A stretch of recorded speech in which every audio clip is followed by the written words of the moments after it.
Tumsifu Yesu Kristo. Basi tuna masikitiko kwa kuondokewa na Mheshimiwa Lukuvi ambaye alikuwa mwenzetu, alikuwa anasali hapa, lakini tumpe pole nyingi sana mama. Mama Lukuvi ni mama wa WAWATA wa parokia hii, kwa hiyo msiba huu unatuhusu sisi kwa sababu Mama Lukuvi ni mwenyekiti wa WAWATA wa parokia. Naona WAWATA wapo hapa, lakini na waumini wengine, lakini Lukuvi mwenyewe alikuwa UWAKA. Tumsifu Yesu Kristo. Lakini pia tuwape pole watoto, ndugu, jamaa, marafiki wote ambao kwa kweli alikuwa akiwa nao kwa pamoja, jumuiya ya Monica ambayo alikuwa akisali na taifa kwa ujumla, kwa sababu ameondokewa na kiongozi ambaye amekuwa nguzo na muhimili mzuri. Kristo tumaini letu.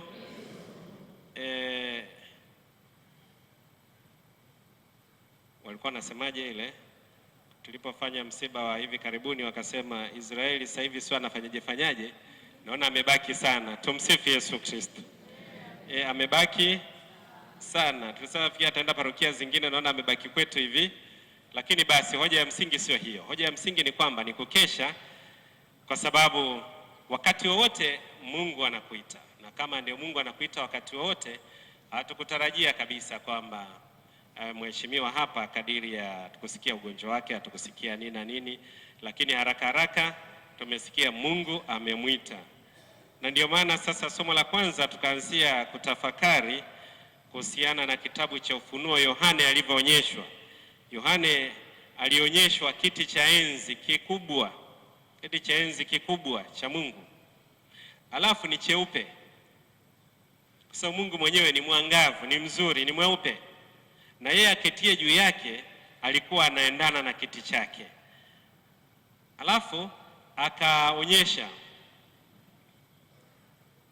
akaona mbingu zikikimbia uso wake, lakini pia ikaonekana hamna palipoonekana. Akaona wafu tofauti tofauti. Tumsifu Yesu Kristo. Yohana alionyeshwa wafu, watu waliofariki tofauti tofauti, wakubwa kwa wadogo. Inamaanisha wanaofariki wanakuwa watoto wachanga, watoto, vijana, watu wazima, na hivyo wote kwa pamoja. Alafu kulikuwa kuna vitabu. Vitabu vile, kulikuwa kuna vitabu vilifunguliwa vingi. Inamaanisha kila mmoja aliyepewa uhai alikuwa na kitabu chake cha maisha yake, lakini kulikuwa kuna kitabu cha uzima ambacho kilifunguliwa. Sasa ilikuwa inaangaliwa kwenye kitabu cha uzima umeandikwa, wewe mwenye kitabu chako lazima kisomane na kitabu cha uzima. Kristo. Tunarudi tena kwenye bustani ya Edeni, ambapo Mungu alipomuumba mtu akamweka kwenye ile bustani, aliweka mti wa uzima katikati ya bustani. Tunaelekea Juma Kuu. Tunapoelekea Juma Kuu kwa Jumapili ya Matawi, Dominika ya kesho kutwa, na tukaanza kabisa kiini cha wokovu wetu, Pasaka. Pasaka ndio kiini cha Mkristo. Yaani kwa nini tumefika hapa hivi? Ni kwa sababu ya Pasaka. Tumsifu Yesu Kristo. Na kwa nini tunamwombea mheshimiwa hapa? Ni kwa sababu ya Pasaka. Kupitia Pasaka alibatizwa, alipata sakramenti za Kristo mwenyewe kwa mateso, kifo na ufufuko wake. Akaamini imani anayoiungama, alafu akaamua kuja kwenye imani anayoiadhimisha, masakramenti. Ndio maana tunafanya imani leo tunayoiadhimisha, ndiyo misa takatifu, sadaka ya Yesu mwenyewe msalabani. Then baada ya hapo ndipo imani anayoiishi ndio tunaijadili, tunaisema hapa. Hakuwahi kuacha Ukristo. Alipata kipa imara, Ekaristi takatifu. Kitubio vya atakuwa alikuwa akipata, kwa sababu hiyo ni sakramenti ambayo unamwendea wewe kuhani wewe mwenyewe na sirini yako wewe mwenyewe. Lakini ndoa tuna uhakika nayo. Tumsifu Yesu Kristo. Na kwa kuwa tuna uhakika na ndoa takatifu, na mama yupo hapa na watoto wapo, na basi ndio maana anapewa hadhi ya maziko ya Kikristo. Kwa nini? Kwa sababu alimwishi Kristo, hakumkana Kristo hadharani, na hivyo basi yeye mwenyewe amjalie ufufuo na uzima, kwa sababu yeye ndiye ufufuo na uzima. Anemwendea yeye ajapokufa ataishi. Tutarejea masomo ya Dominika iliyopita ambapo tulisitizana kwamba yeye ndiye ufufuo na uzima, ambaye ndiye Kristo. Na hivyo basi vile vitabu sasa, katika bustani tukasema katika mti wa uzima kulikuwa kuna mti wa ujuzi wa mema na mabaya. Mti ule katikati kwa kuna mti wa uzima, lakini ulionekana na wenyewe kama ni center hivi. Na ndio maana Eva alipoulizwa akasema, Mungu amesema tusiale yale matunda ya mti wa ujuzi wa mema na mabaya. Mti ulioko katika, sio mema na mti ulioko katikati. Katikati Mungu hajaye kusema tusile. Mti ambaye ni muhimili wa bustani, mti ambaye ndio nguzo imara ya nyumba na chochote, ulitakiwa uliwe sana ili watu wapate uzima wa milele. Na kadiri ufunuo yetu mwenyewe ile mti wa uzima. Ndio maana siku ya Jumaa Kuu tunamwendea yeye na kusema huu ndio mti wa msalaba ambao wokovu umetundikwa juu yake. Na sisi tunaimba njoni tuabudu. Nini? Wokovu uliotundikwa kwenye mti wa msalaba. Na bado tumekuja na msalaba pia. Tumsifu Yesu Kristo. Tukaa na mshumaa wa Pasaka ambao ndio Kristo wa mwaka sasa tujapata Pasaka nyingine, lakini ni Kristo wa ufufuko ambaye ndio alama ambaye alikiri. Kwa maana muumini anapofariki tunamwekea mshumaa wa Pasaka, tunamwekea msalaba, alama ya jinsi alivyoweza kuishi maisha ya sakramenti, maisha ya imani yake jinsi alivyo. Na hivyo basi kutokana na haya maisha tangu amezaliwa mpaka kifo chake, ndipo kitabu chake kinapofunguliwa. Na kitabu hicho sasa ndio kinafananishwa na kitabu. Je, jina lake limeandikwa kwenye kitabu cha uzima?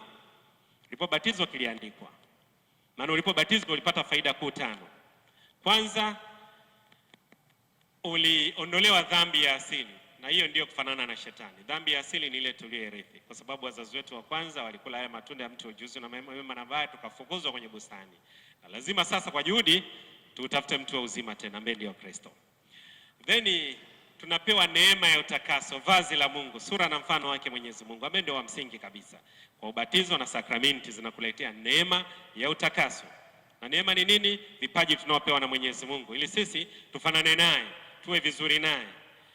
3, unawekewa alama isiyofutika ambayo ndio ya msingi, kwamba wewe ni Mkristo, wewe ni umepakwa, kwa sababu ulipata mpaka mafuta ya Bwana, ulipakwa krisma takatifu, mafuta matakatifu. Wewe ulitengwa kwa ajili ya kazi ya Mungu. Na 4, unakuwa mtoto wa Mungu, namuita Mungu Baba, lakini pia unakuwa mtoto wa kanisa. Na ndio maana ninyi wafie wa sasa, pamoja na kwamba na baba wa familia ameondoka, mnaye Mungu, mtumainieni yeye. Endeleeni kumtumainia Mwenyezi Mungu, mkiishi maisha ya upendo, mkipendana, lakini mnapomwomba yeye muombeeni apate pumziko la milele, na sisi siku moja tukija kufariki tuingie katika uzima wa milele. Kwa hiyo kitabu chake kiendane, awe ameandikwa kwenye kitabu cha uzima, na ile hukumu basi ambaye anaipata akaribishwa kwenye altar. Tunasema kuna mambo makuu 5 ya mwisho. Tumsifu Yesu Kristo. Moja ni kifo. Kifo ni kitu halisi, kwa kinatokea wakati wote. Ndio maana somo la Injili nimesoma lile tuwe tayari. Uwe tayari wakati wote, kwa sababu hujui siku wala saa anayekuja huyo bwana harusi ambaye ndio Kristo mwenyewe, kuja kukutoa kukuingiza kwenye harusi ya mwana kondoo.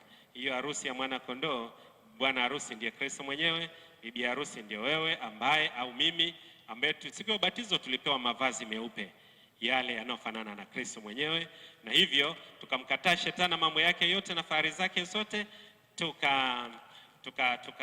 tukaingizwa katika jumuiya, kwenye familia ya Mungu, yani ya Baba, Mwana na Roho Mtakatifu, na tukabatizwa katika, ndio maana tukaoshwa na maji na tukawa vizuri namna hiyo.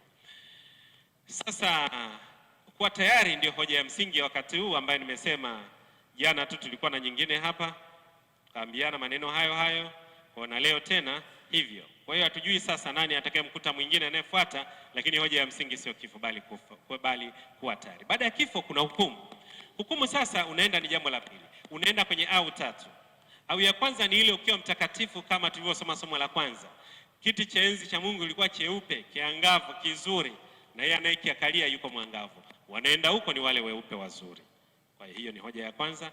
Ya pili ni toharani, sehemu ambayo kwa kweli hawakuwa wabaya sana, lakini walikuwa na madoadoa ya dhambi, kulikuwa kuna vipungufu vidogo hivi. Sasa unakuwepo toharani, na toharani ni sehemu halisi, lakini toharani mtu hajapotea. Kwa nini?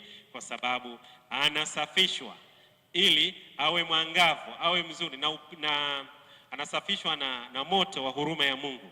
Moto wa huruma ya Mungu unaondoa madoa, unaondoa ule uchafu, unakuangaza, unakuwa mweupe, ili hatimaye sasa ukaribishwe kule kuliko kuangavu sana. Na au ya tatu ni ile ambayo hatuiombei, ya kwamba umefariki katika dhambi ya mauti na unaingia katika moto wa jehanamu. Sasa kule hata tukisali vipi na kwa twendi. Kwa hiyo hayo ndio mambo makuu matano ya mwisho ambayo tunayasitiza kuweza kuyaepuka, lakini pia kuweza kuyaepuka ile la mwisho na kuweza kuyafuata haya mengine ili tuupate huo uzima wa milele. Sasa mimi sina maneno mengi kwa sababu ya muda, lakini nisitize niwape pole nyingi sana ninyi nyote mliokuja ibada hii. Ibada hii ni kama, hata kama itifaki naiona ipo kubwa, tumsifu Yesu Kristo, lakini ibada hii ni ya parokia tu hivi, ya kwamba marehemu alikuwa anasali hapa, parokia yake ndio hii. Kwa kweli kufika kanisani kwake ilikuwa ni jambo linalostahili, na tunawashukuru kwa kufanya namna hiyo na kufika hapa na kuingiza kwenye kanisa. Sasa tunasema kadiri ya kanisa ambayo alikuwa anasali aingie, aweze kuombewa hapo, anakaa kama vile ambavyo ukaa kanisani. Anapofufukia kwenye uzima wa milele, afufukie katika kama anavyokaa kanisani. Ndio maana nilikuwa mnauliza kichwa kinakuwa wapi.